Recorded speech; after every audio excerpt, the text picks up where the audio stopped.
Hi hello, എന്തൊക്കെയുണ്ട് വിശേഷം? എല്ലാവർക്കും സുഖമല്ലേ? ഞങ്ങൾ സുഖമായിട്ടിരിക്കുന്നു. അപ്പോൾ ഇന്നത്തെ വീഡിയോയിലേക്ക് എല്ലാവർക്കും സ്വാഗതം. വീഡിയോ കാണുന്ന സപ്പോർട്ട് ചെയ്യുന്ന എല്ലാവർക്കും ഒരുപാട് താങ്ക്സ് ഉണ്ട് കേട്ടോ. അപ്പോൾ ഇന്ന് ഉണ്ടാക്കുമ്പോൾ എൻ്റെ ഫേവറേറ്റ് ഐറ്റമാണ്. എനിക്ക് ഈ പയറും കായും ഉപ്പേരി ഭയങ്കര ഇഷ്ടമാണ്. ചെറുപ്പം മുതലേ ഭയങ്കര ഇഷ്ടമാണ് പയറുപ്പേരി. പിന്നെ എപ്പോഴോ പയറും കായും കൂടി മിക്സായി വരുന്ന ഉപ്പേരി എനിക്ക് ഭയങ്കര ഇഷ്ടമാണ്.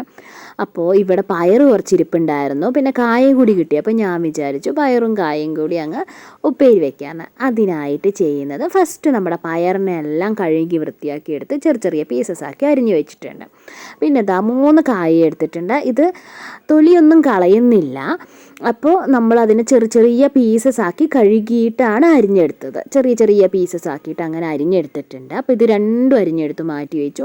ഇനി നമ്മളിത് ചെറിയ ഉള്ളി വെച്ചിട്ടാണ് ഉണ്ടാക്കുന്നത്. അപ്പോൾ അതിനായിട്ട് ചെറിയ ഉള്ളി എല്ലാം തൊലി കളഞ്ഞ് വെച്ചിട്ടുണ്ട്. ഒരു 5-8 ചെറിയുള്ളിയൊക്കെ എടുക്കുക. പിന്നെ ഒരു 2-3 വെളുത്തുള്ളി എടുക്കുക. കുറച്ച് കറിവേപ്പില എടുക്കുക. ഇനി നമുക്കിതൊന്ന് ചതച്ചെടുക്കാം. അതുപോലെ ഞാൻ എടുത്തിരിക്കുന്നത് ചുവന്ന മുളകാണ്, ഈ വറ്റൽ മുളക്, അതും എടുത്തിട്ടുണ്ട്. ഇനി ഇതിനെല്ലാം ഒന്ന് ചതച്ച് വയ്ക്കുക. ഒന്നില്ലെങ്കിൽ ഇങ്ങനെ കല്ലിൽ ചതച്ച് വയ്ക്കുക. അതല്ല എങ്കിൽ നിങ്ങൾക്ക് മിക്സിയുടെ ചെറിയ ജാറിലിട്ടോ ഒന്ന് ക്രഷ് ചെയ്തെടുക്കാം.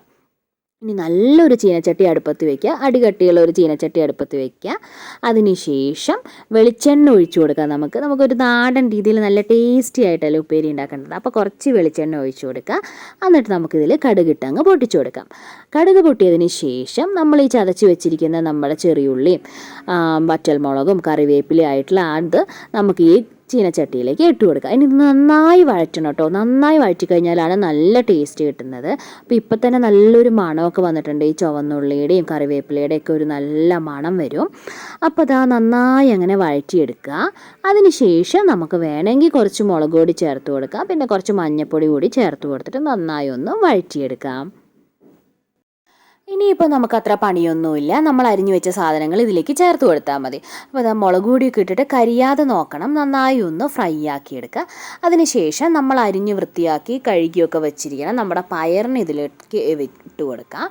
അതിൻ്റെ ഒപ്പം തന്നെയാണ് ഞാൻ കായ ചേർത്ത് കൊടുക്കേണ്ടത്. ഇനി കായ വേഗം വേവുന്നതാണെങ്കിൽ കുറച്ചുകൂടി കഴിഞ്ഞിട്ട് പയറൊന്ന് പകുതി വേവാകുമ്പോൾ ചേർത്ത് കൊടുത്താൽ മതി. അപ്പോൾ ഇത് അധികം പെട്ടെന്ന് വേവുന്ന കായായിരുന്നില്ല. അതുകൊണ്ട് തന്നെ ഞാനിത് ഒപ്പം ചേർത്ത് കൊടുത്തിട്ടുണ്ട്. പയറും കായും കൂടി ഒരുമിച്ച് വേവാൻ വേണ്ടി ചേർത്ത് കൊടുത്തിട്ടുണ്ട്. ഇനി നമുക്കിതിൽ കുറച്ച് വെള്ളം കൂടി ചേർത്ത് കൊടുക്കാം. അതുപോലെ കറിക്ക് ആവശ്യമായിട്ടുള്ള ഉപ്പ് കൂടി ചേർത്ത് നന്നായി ഒന്ന് ഇളക്കി കൊടുക്കാം. ഇനി നമുക്കിതിനെ അടച്ച് വെച്ച് കുറച്ച് നേരം വേവിക്കാം. വെള്ളം കുറച്ചൊഴിച്ചാൽ മതി. നമ്മൾ ഇടയ്ക്കൊന്ന് തുറന്ന് നോക്കി വേവിച്ചെടുക്കാം. ഇതിനെ അടി പിടിക്കാതെ നോക്കണം. അപ്പോൾ അടപ്പ് തുറന്ന് ഇടയ്ക്ക് നമുക്കിതിനെ ഒന്ന് ഇളക്കി കൊടുക്കാം. എന്നിട്ട് വേവിച്ചെടുക്കാം. ചെറിയ തീയിലിട്ട് നമുക്കിതിനെല്ലാം ഒന്ന് നന്നായി വേവിച്ചെടുക്കാം. കായ അതുപോലെ അധികം വെന്ത് പോവുകയും ചെയ്യരുത്. അപ്പോഴും അത്ര ടേസ്റ്റ് ഉണ്ടാവില്ല. കായ ഇങ്ങനെയൊക്കെ തന്നെ കിടക്കുന്നതാണ് കുറച്ചുകൂടി ഭംഗിയും ടേസ്റ്റും.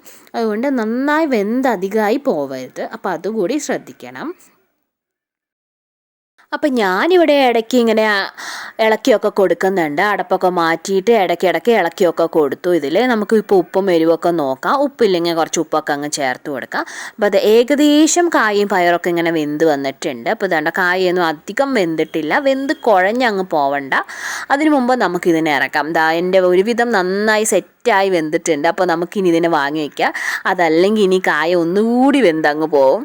അപ്പോൾ ഇതാണ് ഇന്നത്തെ വീഡിയോ. കായും പയറും കൂടിയിട്ടുള്ള ഉപ്പേരി അടിപൊളി ടേസ്റ്റാണ് കേട്ടോ. എല്ലാവരും ഒന്ന് ട്രൈ ചെയ്ത് നോക്കണേ. നല്ല വെളിച്ചെണ്ണയിലൊക്കെ വെച്ചാൽ സൂപ്പർ ടേസ്റ്റാണ്. ഇനി നമുക്ക് ലാസ്റ്റ് വേണമെങ്കിൽ കുറച്ച് കറിവേപ്പിലൊക്കെ ഇട്ട് കൊടുക്കാം. അപ്പോൾ അതാ ഞാൻ വേറൊരു പാത്രത്തിലേക്ക് മാറ്റി കൊടുത്തു.